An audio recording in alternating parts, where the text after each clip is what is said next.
He's coming on. Okay. Anyway, he's there. He's here. He heard our calling. There he is. Yep. Yeah. So I was just looking at our Weather Soul development thread, man, and it's just like ultra long. and Yeah, trying, we just talk about whatever. and I was trying to find something that I said last night about the topics for the drive this morning. And I can't even fucking find it. So that's how long the thread is. You were saying, yeah. uh, Bob Costas. I can't remember. But I remember Bob Costas. But well, let's get into Bob. Do you know who Bob Costas is, there, Arcos? I know the name. I'm trying to remember. Yeah. How about you, Jason? Nope. Okay, so see, all you guys, I gotta have to teach you guys all the time about this sports stuff. I mean, you guys have to. It's a sports thing, man. Okay, Bob Costas was or is a famous sports commentator.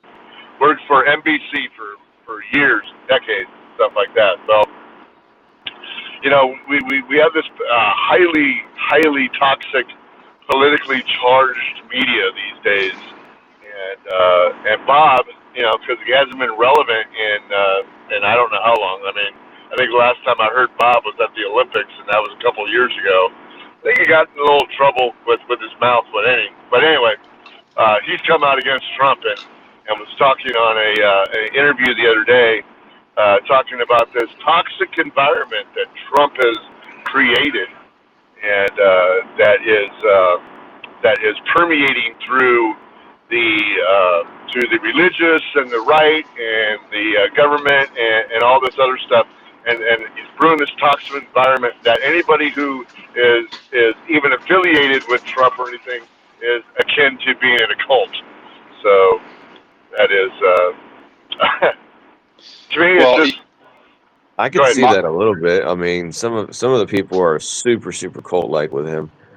yeah, I mean, But that's the favoring same with everybody.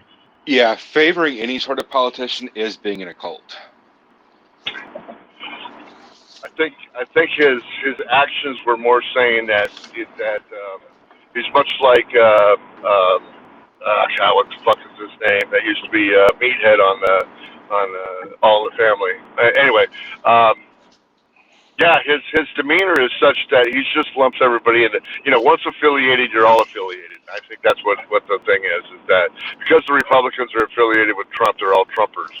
Because the Republicans are affiliated with white people, and they're all white nationalists. Because and I mean that's where the division lies. And I mean the point that I'm trying to get to is this: sports guys need to stick to sports.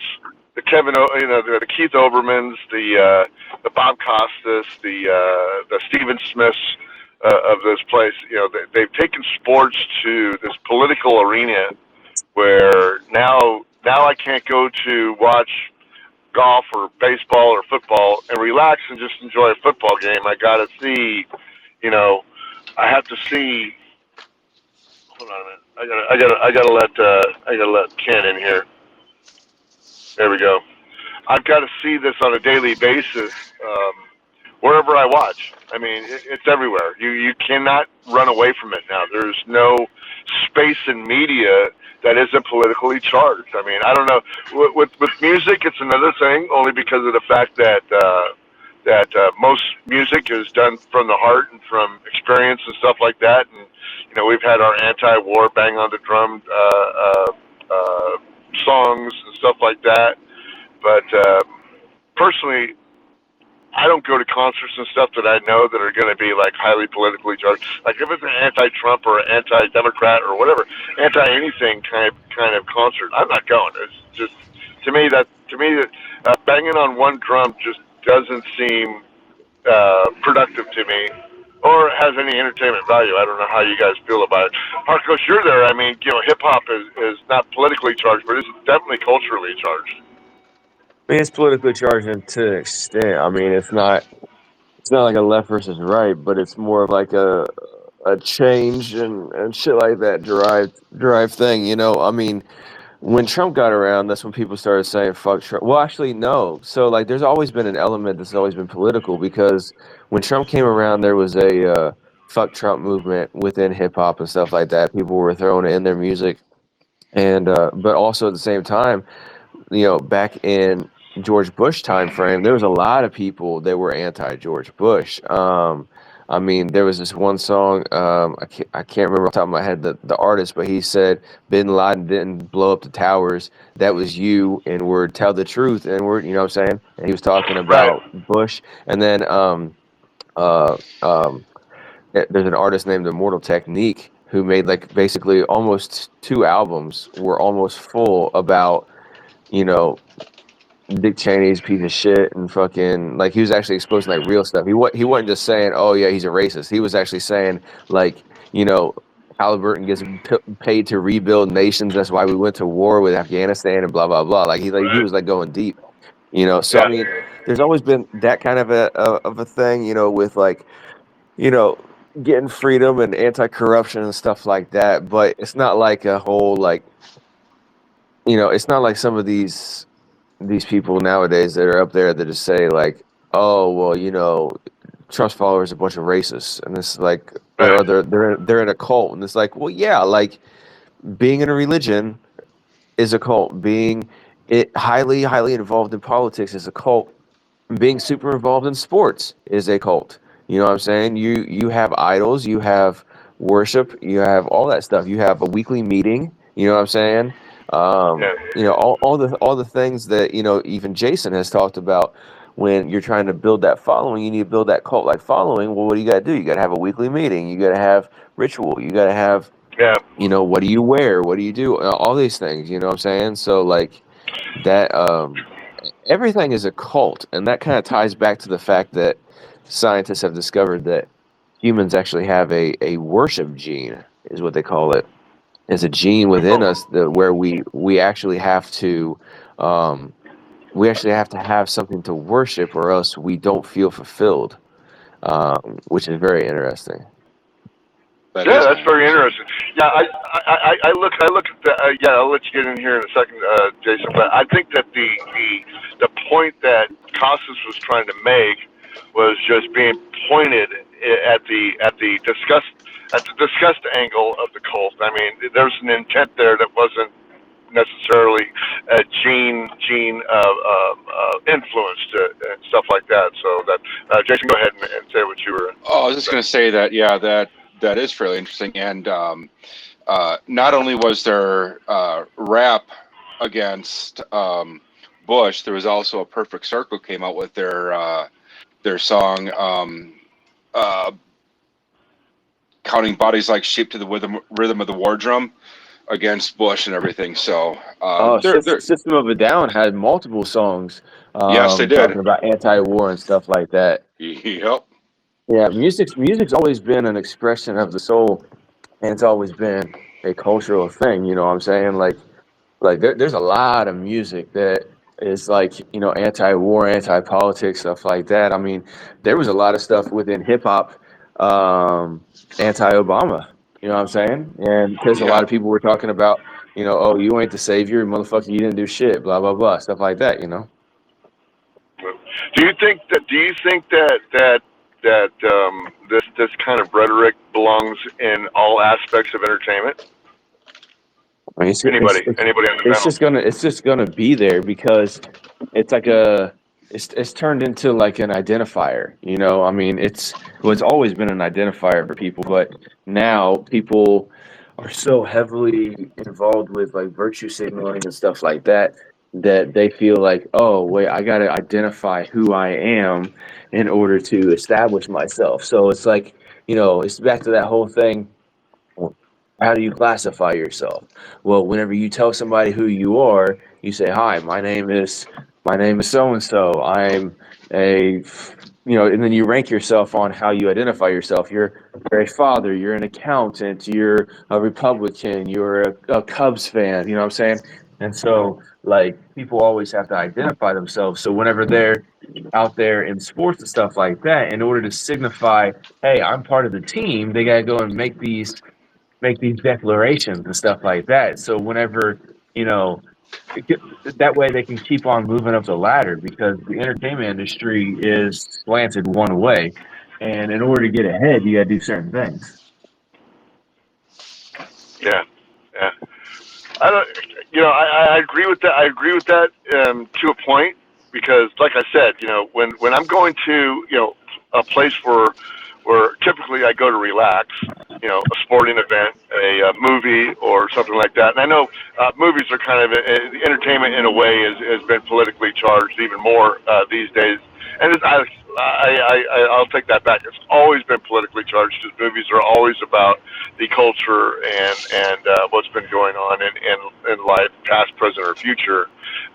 But to go in there, to me, I think sports to me was the kind of Last frontier. The last frontier, the getaway. To stay away from that, where I could go somewhere and just see somebody go play football or baseball or golf or whatever, and just not have to listen to the outside world. And now that is gone, and we have to suffer along with that. Can I jump in here? No. Go ahead, Ken. In looking what Costa said, like I was actually asking permission. Is looking what Costa said yesterday, or the other day. I was like, you know what? It drives me nuts when these self-absorbed jackasses start saying this shit. But I did notice, as I was going through what he was saying a few weeks ago, he was on Bill Maher's show, and he basically said the same thing about Biden. And he said that this guy's a complete fool. He should have come in and made himself a one-term president, so that the people on the left could get a team together to beat this guy. You know what I mean? And he did. I was very surprised at this. He did exactly the same thing in just as horrible of a diatribe against Biden. So he was looking at it. He's a lefty for sure, but he was looking at it realistically, going, "Hey, our guy's just as freaking bad." And he basically said that. But Yeah. to get back to the music stuff, so here's the difference. Music's always been politically charged, and there's always been music pro and con. I don't know if you remember, Genesis did a song in the '80s at a video with all like stop action. Ronald Reagan. Stuff. Yes, Ronald Reagan. and Margaret Thatcher and Gorbachev were all in there. It was a huge. I mean, it was like one of the top songs. Yes. Age of Confusion. Land of Confusion. Like Land of Confusion. I mean, this is Bruce Springsteen. I mean, stop, look, what's that sound? Everybody, look what's going around. This is not. But the difference is now with social media and the way the regular media, cable. It started with cable. Is they don't just make a song that makes a statement, which I have no problem with. They come out, and now they've got, just executive, to reiterate what Chris was saying. Now they've got a platform, and now they get it. We're talking about Bob fucking Costas. There we go.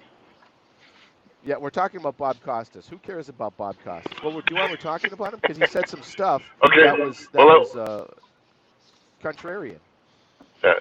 Okay, well let's talk about let's switch it up here, because I did find my list of what I wanted to talk about this morning. Did anybody hear about Tucker Carlson and the attempted assassination on him? You mean the attempted attempt, or the attempting by the attempter? The attempting. I took the Jason Stapleton School of Grammar course, and so. the mentioned attempt. So no, I didn't hear about this. I couldn't find anything on it. So apparently, after Tucker had done that interview with Putin, there was an assassination attempt on him that was thwarted by, I'm assuming that the KGB or whoever the police are in Russia. And I read only the headline, because that's the kind of guy I am. Sometimes I'll read into it. Sometimes I'll just read the headline. But that's all you need to do is read the headline. That's all that matters. That's always true. Yeah, that's the only thing that matters.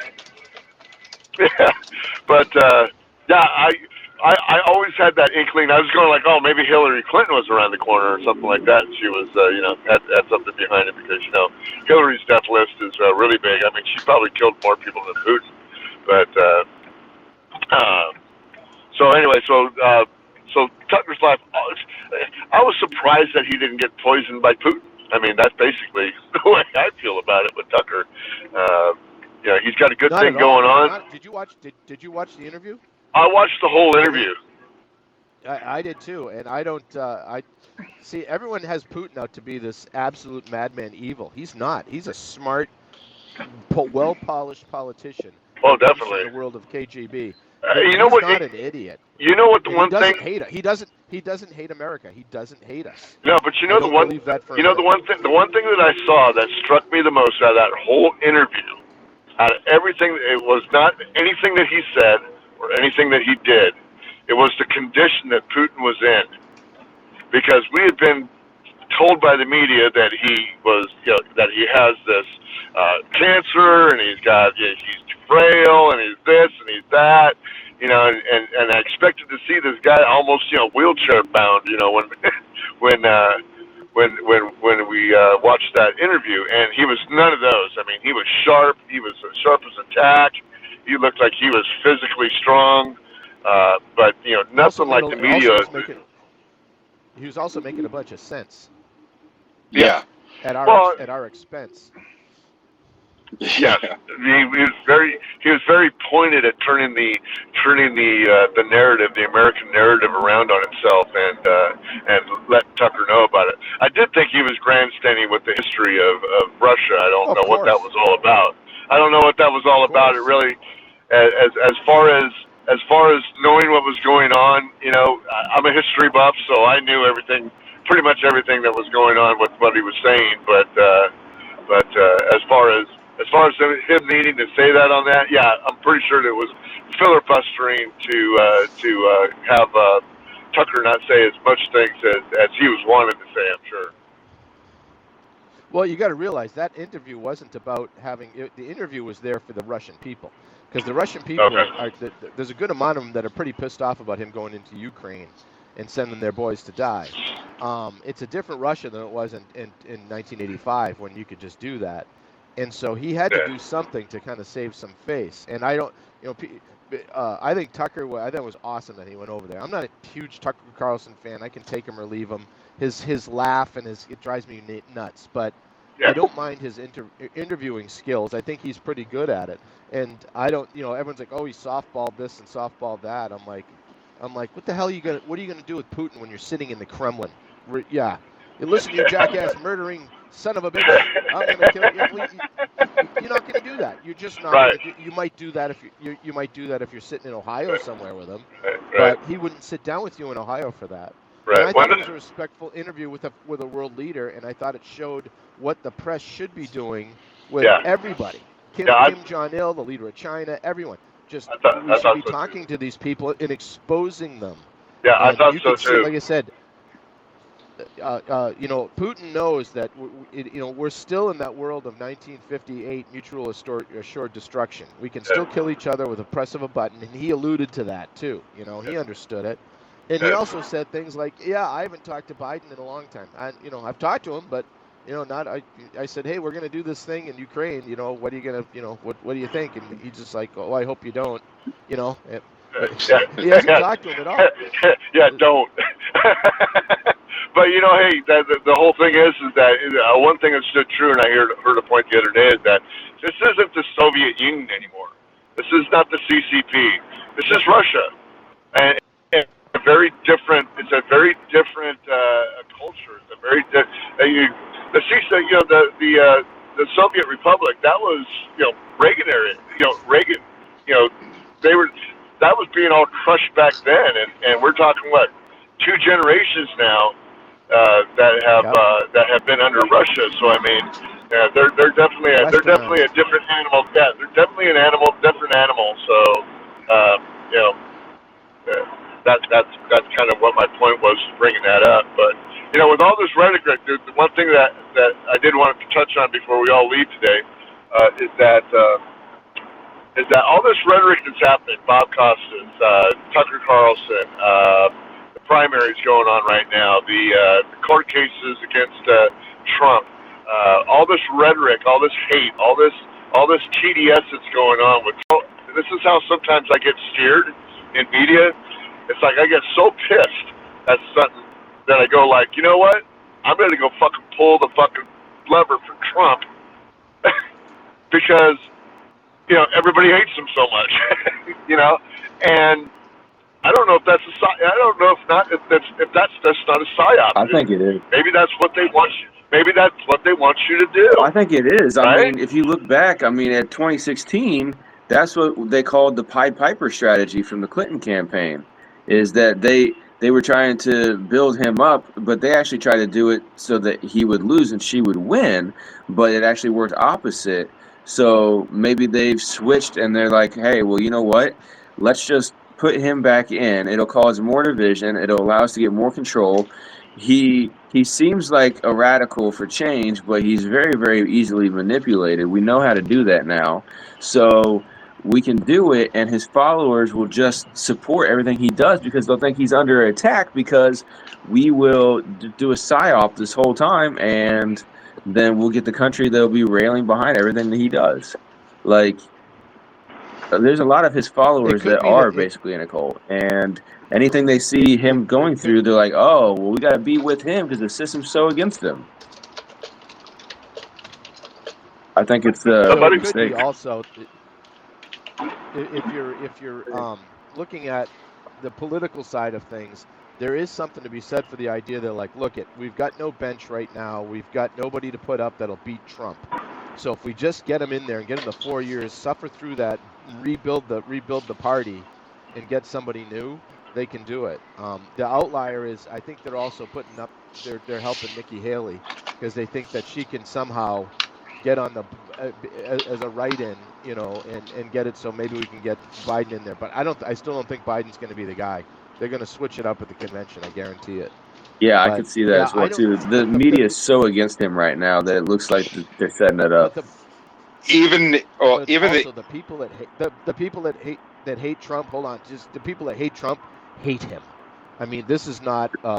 These people are not going to do a psyop. They just hate him, and they want to make sure they do it. So I don't think that they have enough. There's too much division on the left to actually coordinate a psyop like that. Go ahead, Jason. Sorry. I was just going to say that the Italian media has been coming out with a lot of skits making fun of Biden. Oh, it's been awesome. It's been awesome, man. Those have been great. But yeah, I just often feel that way, that it's going that way, because I'm just going like, this can't be that in your face and not say that you are just bolstering this guy's base. Everything that you guys are doing, everything that you guys are trampling on, and let's say that right now, Trump is almost like the Teflon fucking Don. I'm telling you, court case after court case, except for this little civil case that he lost, $500 million on. Still, he has been kind of just crumbling these people as they go. The closer it gets to a verdict, the more pressure he puts on, whoever is trying to charge him with anything, and then they come up with these charges against those people, and all of a sudden the thing's done. I mean, look at Fannie Willis. It's gotten to the point now with Fannie Willis, she's up against a judge in a hearing, going like, "Oh, you got to tell us everything now."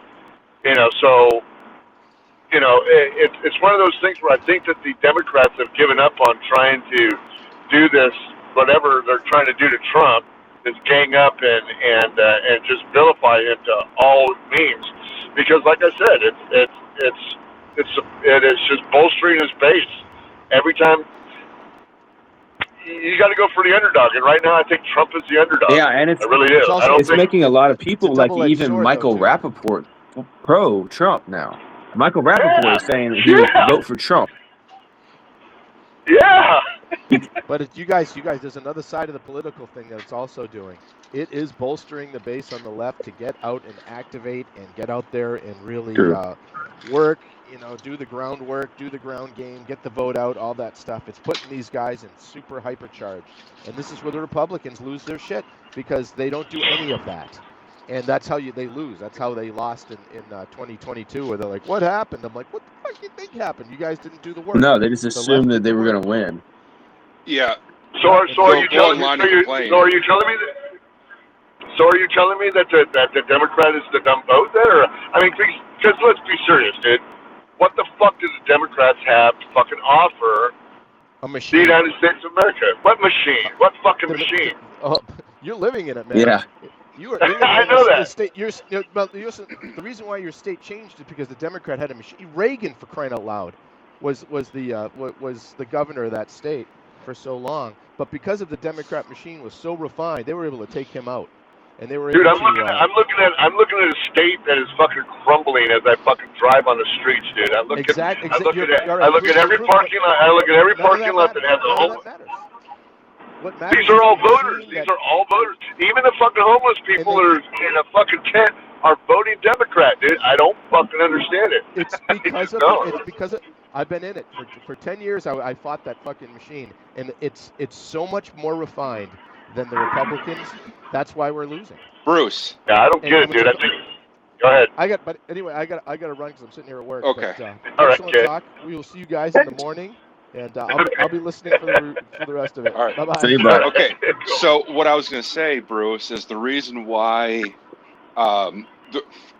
what I think the reason why that people vote Democrat is because they actually, when they say they're going to do something, they actually do it. Whereas Republicans say they're going to do it, and then once they get into power, they don't do a fucking thing. Yeah. Yeah, but you know when I look back at that and I say that they're going to do it because most of the stuff here is just money driven handouts and shit like that, and yeah, it comes through, but it doesn't help anybody, man. They keep talking about they're giving more money to the homeless, more money to the homeless, more money to the homeless. Yet there's the homeless fucking calculation is growing exponentially here, dude. It's fucking crazy. It is absolutely crazy. They'll give them money. They're giving $20 an hour for fucking fast food restaurant employees now. It's $18 for a Big Mac fucking meal at McDonald's, and the people are fucking buying it, dude. They're buying it. They will. And I just fucking, it is fucking beyond me, dude. I'm going like, when does this fucking shit stop? It's not man? going to. And I don't think. And I don't think it's a Republican. I don't think it's a Republican answer. I really don't. I really don't. I think it's a cultural answer, and because it seems to me that people are just fucking fine in the homeless encampments. Sure looks to me like it's a fucking kumbaya, right? You know, in some of the places that I go to. I mean, there's some places that are, you know, like tents or fucking, you know, it's really bad. But these guys are having a real fucking party, dude. Fucking around the parks and the trailer parks and shit like that. So I mean, they made parks trailer parks. Put it that way here in California. That's why I call them trailer parks. But they look all kumbaya to me. So there's just really no inroads to doing that. I mean, it's crazy. Then you got Newsom's going like, well, we're going to defy everything, which is fine with me because I love a guy that loves his state. So that's one thing that Newsom has going for him. He's all fuck the federal government, pretty much. More states should be like that. Yeah. So he does more than that than anything. I think that goes as a plus for him in my book. I mean, you know, he's totally, you know, he's totally against, you know, the Roe versus Wade thing that got dropped, you know, so it's like now he's a sanctuary state for abortion people and stuff like that. That's all fine with me, dude. As long as the state has their power, that's good. Yeah, exactly. Yeah, and so I'd give him kudos on that. Whether that would transfer to him being the president of the United States and give the states even more power, I doubt that because he hates conservative states. So yeah, he would just consolidate power to the left. I'll take that back. I don't think he hates conservative states like that, but he does want to consolidate power to his party. Exactly. Yeah, everybody with power always wants more power, and for right now, his power resides in the state, and so he's just begging on that right now. Yeah. So, but yeah, like I said, you know, getting back to the subject at hand about this psyop of vote for Trump, man. Yeah, I could see it in everybody's eyes, and even some of the Democrats are just going like, you know, they're tired of what they're seeing here in California, and they're going like, yeah, I'm voting for Trump. I've had a couple of deep guys that I know golfing that I talked to this last weekend going like, and they're Democrats, going like, no, we're voting for Trump, dude. And I'm like, wow. Yeah. So like you said about Michael Rappaport, when Michael Rappaport came out and said that he was voting for Trump, I fucking went like, what? This Yeah, guy. his whole he was on PBD podcast not long ago, and he went over everything because they were like, you're gonna vote for Trump? He's like, yeah, I still call him Pig Dick Donald Trump, but I'm still gonna vote for him.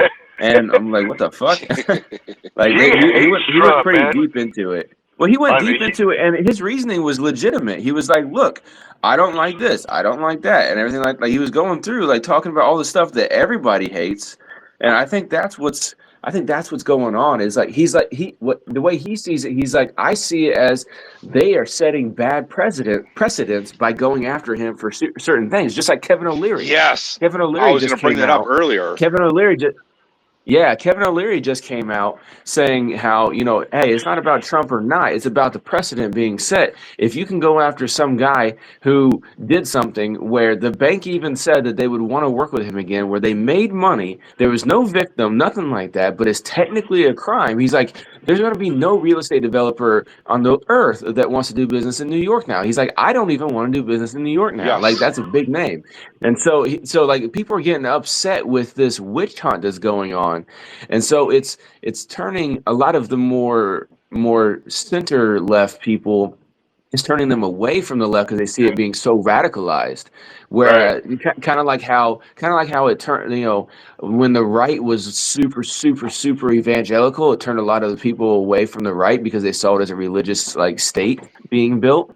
And it's like the same way with this, like, but their religion is not Christianity; it's something totally different. And so I think when you look at it, there's like a super cult that gets built on either side when they have power, and the priests of that cult are the ones that are in the positions of power, and when they start going too wild, their base says, no, we're not down for this, because the whole statistics where most of the country, like 80% of the country, is in the center or something like that. You know what I'm saying? Most people, Right. they may lean a little left, lean a little right, but they still veer down the middle. They're not the extremes right or the left and stuff. And so a lot of people are seeing that, and I think that it's actually starting to make things kind of open up more to where people are actually getting more accepting of each other's differences, which is interesting because you look in the media and you see it's all like, oh, people are never more divided, and I'm like, nah, I see people coming together a lot more because they're getting exhausted with the fighting. Oh, I this, I think this, so that. too. I think so too. But Trump isn't the answer, and I don't have a No, fear. I don't have a fear of another 4 years of Trump. I don't have a fear of that at all. But I do have a fear of of of the far right and the far left joining each other. I mean, because basically they're both as fucking radical as one is not. And like I said, Chris, to your point, yeah, I do see. I do see those center people, because there's more center people like us than there is anything. I really do think that. I think that I think that we don't get out and vote. I think that's what it is. yeah, Because like, yeah, 25% of the people in this country, out of the eligible voters vote, and then out of that right, 25%, and then out of that 25%, 51% of that 25%, which is even less, what, 12%, 13% of the people, we can steer the needle of this country, and that we got to get out of that, dude. We got to get out of that. I mean, I don't want to. My whole thing about not voting was just because there's really nobody to fucking vote for. I'm tired of fucking voting for the lesser of two evils. It's just, to me, it's gotten us where we're at, but we really need to start putting our best forward instead of fucking Biden and freaking Trump. Come on, even Nikki yeah. Haley for that. People need to vote for something instead of against something. That's Yeah, where they got us to now. They got us to where we vote against as opposed to yeah. for. So, Yeah, we don't have our best up there, man. Go ahead. Right. yeah, one person that Ken was talking about the other day, Chris N. Hall. She's got this quote that is awesome, and it says, "Vote is not what you do to control government. Vote is what you do to put people in office to represent you. Mm-hmm. And we've been, well, that's what it's supposed to be, but that's not what it is. I know. Yeah. We have let those people down. We have let them let us down. Let's put it that way. So let's take an example for California. Here's what we have to who we have to vote for. Adam Schiff. We all know who Adam Schiff Yep. is. Right. To me, one of the most despicable fucking assholes that ever fucking had been in Congress. We have Steve Garvey, a Major League Baseball player who's a conservative, right now they're just saying this guy's a Trumper. He's always going to be a Trumper. He's a Trump guy. He's going to do everything possible to keep Trump and his agenda in action. Whatever. I don't give a fuck. The guy's a baseball player. I've never heard him be in any kind of political spectrum other than now he wants to be a senator out of fucking nowhere. I guess he probably got up in the city government somewhere, but I've never heard of him. We have Zoe Lofgren, which is our current senator now. She's as old as spit. She's served 14 fucking terms in either the House of Representatives and the Senate, and it's time for her to move on. Yep. Yeah, and then we've got a couple of other ones that have just been hanging out forever in California politics, and it's just there's no representation. It's just like Carco said. It's voting against something, Yep. and it's not representation anymore. It's all about power, and Well, one thing that I always go back to is the BBC documentary called "The Power of Nightmares." They came out with it around like 2003-ish, something like that, and it was really, really good. It starts out talking about how, politicians back in like the 30s started, instead of trying to offer people hope, they tried to protect people away from their fears, and they realized that had more power than the opposite. Yep. And so then they started going down the hole like that. It's a really, really good documentary. It's a 3-part thing. You can still find it on YouTube and shit like that. And then it goes back to then, and then it with the Straussians and everything like that, the birth of the neocons and everything like that, and then it moves all the way up until like basically the invasion of Afghanistan, because like I said, it was the movie or the documentary came out in like 2003. I think it was like right before the Iraq invasion, because they didn't mention that, but it led all the way up. It talks about 9/11. It talks about the backstory behind bin Laden being a CIA asset and everything like that. It's really interesting. It's not one of those whole like there were bombs in the building thing, but it goes into like how it's kind of like a mantra that we created to fight the Soviet Union, and how the Soviet Union wasn't even really our enemy, how there was a lot of shenanigans that was going on where we were trying to prop up something that wasn't even a threat, and blah blah blah. It was very, very interesting, and I think that playbook still plays in today. So anytime that anytime that I look at politics and stuff like that, that's exactly, I reference that movie all the time in my head. What's it called again, Chris? Yeah. The Power of Nightmares.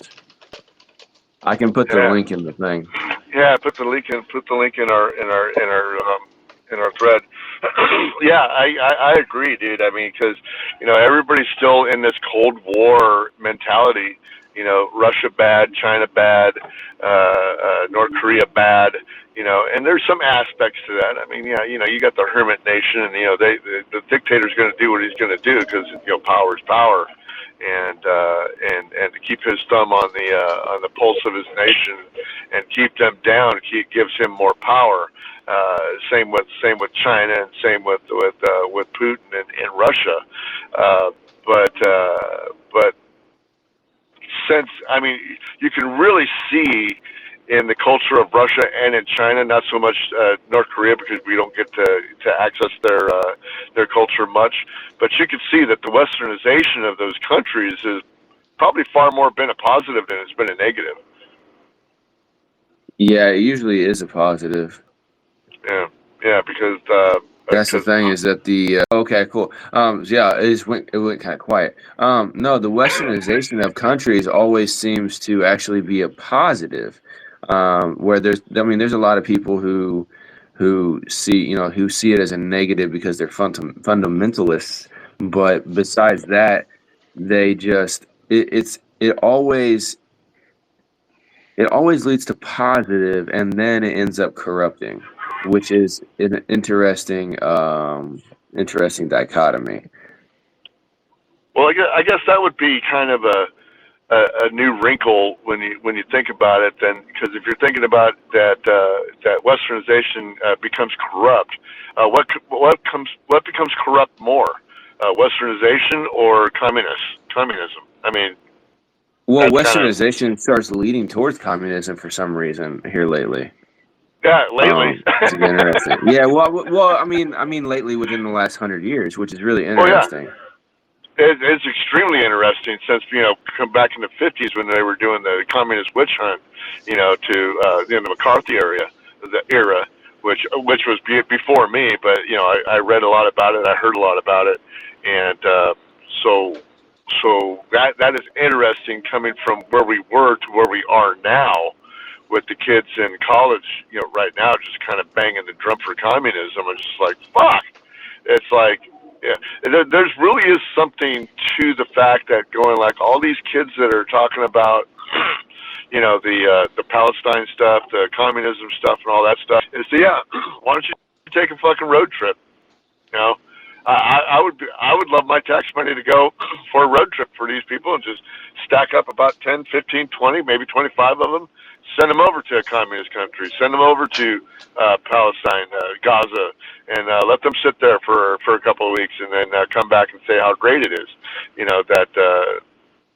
Well, I think that's from a point of ignorance and naivete.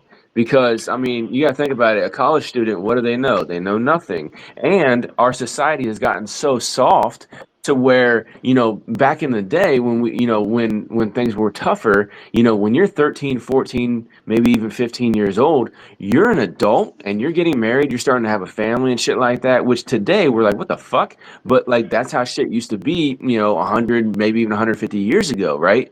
But now we've gotten to the point where, people become an adult around like 24, 25. So when they're still like 18, they're still a child because of the way that our society is so easy to where they can be so coddled, and having 15-year-old kids, I kind of see that myself where, not just in them a little bit, but compared to the way that I lived, but, just grew up but also because of some of their friends and stuff like that are less matured than even they are, and these guys are less matured than whenever I was their age and stuff like that, and I'm just like from just like a mental, from a cognitive, like a responsibility standpoint, from all different kinds of standpoints. And so I think that there's the whole situation where they've been taken care of and things have been so easy, they haven't had to work hard most of the time in first world nations as kids, that when they get to 18 to 22, they're still in that state because they still have their parents' credit card, or they have unlimited DoorDash, or they have, their stuff's paid for, they have the meal swipes at the school, so at the school you buy a meal package to where you can go to the dining halls and get 3 meals a day. And yeah, so that's paid for a semester at a time with your student loans or with your parents' money when they bought, they pay for your tuition. And so that's paid at the same time. And so your school's taken care of, your housing's taken care of, your utilities and everything like that are taken care of, your food is taken care of, you're institutionalized, you're still taken care of. So then whenever you get communism. that is communism. That is communism. It's the same way as when you're in the military. When you're in the military, it's the same situation. And so Right, then right. whenever you go to get out of college, there's a lot of people who never get out of college, right? They continue staying in college and stay in that thing because it's comfortable, it's safe, it's not as scary as trying to go out there and make it 100% on your own. You know what I'm Right. saying? And it's the same way with the military. There's some people that stay in for 20 years just out of convenience, not because they're super patriots or that they love the military. I mean, when I was in, there was people that hated the military. It's just they were staying in because it was easy and they can get a 20-year and then be good. And they didn't have to worry about anything. They had a family. Their kids had health care. They didn't have to pay for shit. You know what I'm saying? So like Yeah. when they grow up in that communistic / capitalistic society like that, where they have no negative repercussion and only positive incentives, then they think that that's how it should be. And so they don't, when they say, hey, we need communism, they're talking about what they have. They're not talking about what North Korea has, and they don't Yeah. see the difference. Yeah, I think we get a disconnect because I grew up in a time that people would go like, what, really? And and it's true. I mean, my kids or my kid would, or both my kids would never saw what was going on in the 70s or the 80s at all. Zero. They're not exposed to it. All they can do is look at videos and stuff that was happening back then, but they couldn't feel or they couldn't taste the flavor of that era. They couldn't feel the vibe of that era. And to me, unless people lived it, they have no idea what it was all about. So these kids that are up here today have always had that, post 9/11. Let's say post 9/11, where everything fucking changed, and now we're a generation. Now we're a generation past that. It's just like now these kids are looking back at that as like I said before, as the good old days, right? When was your good old days? That's what I'm saying. So when they're 50, 60 years old, they're going to go back on the good old days and go like, oh yeah, communism is great. Whatever. You know, because that's their mentality. That's where they were, and I can't emphasize this enough. Is that we all had parents.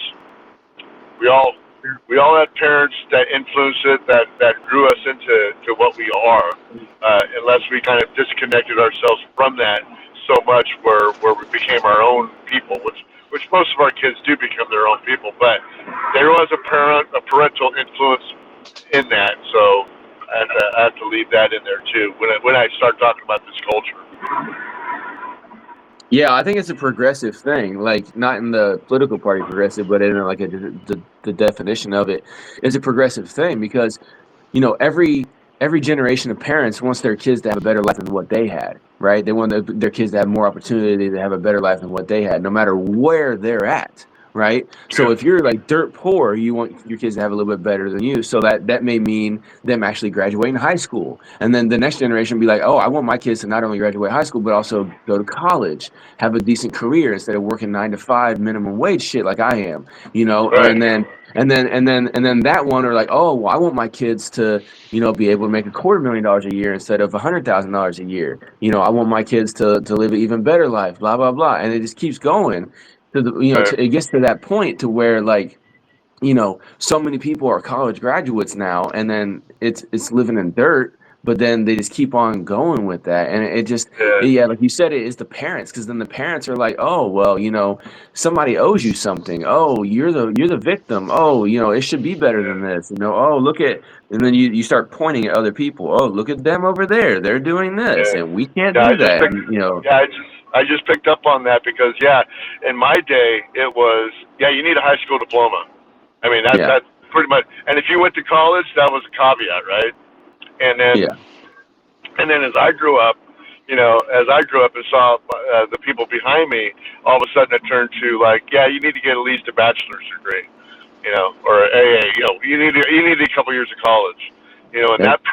that permeated around. Then you started needing a BA, an MA, and I don't know where it got to a PhD, but anyway, it got to a point too. At least one time, I remember when I was unemployed here for the one time I was unemployed, it was almost impossible for me to find a job because I did not have a college degree at hmm all. I didn't have an AA, a BA, nothing. I had no college under me, and every freaking job, no matter whether I knew the job or not, you need a college degree. It's like, what the fuck use is a college degree if what you're teaching me and what I'm doing, what I eventually got into, I taught myself. All my stuff is street cred stuff, right? And so the question has always been, why do I need this? Because the job that I'm doing has nothing to do with that. And I think kids are still. My daughter's going through that now. She's unemployed, so she's all going. They want all this and that, and the job doesn't even entail that. I'm like, well, that's the way the times has taken us. But yeah, there's something to say about that. About the progressiveness of the culture as a whole. Yep. And yeah, so. But hey, we're coming across, coming into the driveway of my job, so that means that my morning drive is over, and I want to thank you guys for coming in. Chris, man, it's nice to have you here, brother. Yeah, I just got to remember. I'll send you a reminder tomorrow too. We're gonna. Yeah. I'll get in the But, habit. Like I said, it's not a habit for me yet. So once it's a habit, I'll be fine. yeah. Well, once it's a habit for all four of us, maybe we can get other people in the X spaces to make that a habit to come here in the morning and join us for the morning drive. So I appreciate you Yeah. guys. I love having this conversation in the morning, whether we have an audience or not. I just would rather be talking about something than listening to depressing news on my way to work. Yeah, no doubt. All right, guys. Well, this has been the morning drive. We do this 6 to 7 o'clock every day that I go to work. And, this is brought to you by the guys at the Weather Report, which we drop a podcast down bi-weekly on Sunday night, 7 p.m. Pacific time on YouTube. And then we drop this podcast on Monday mornings on all your podcast apps.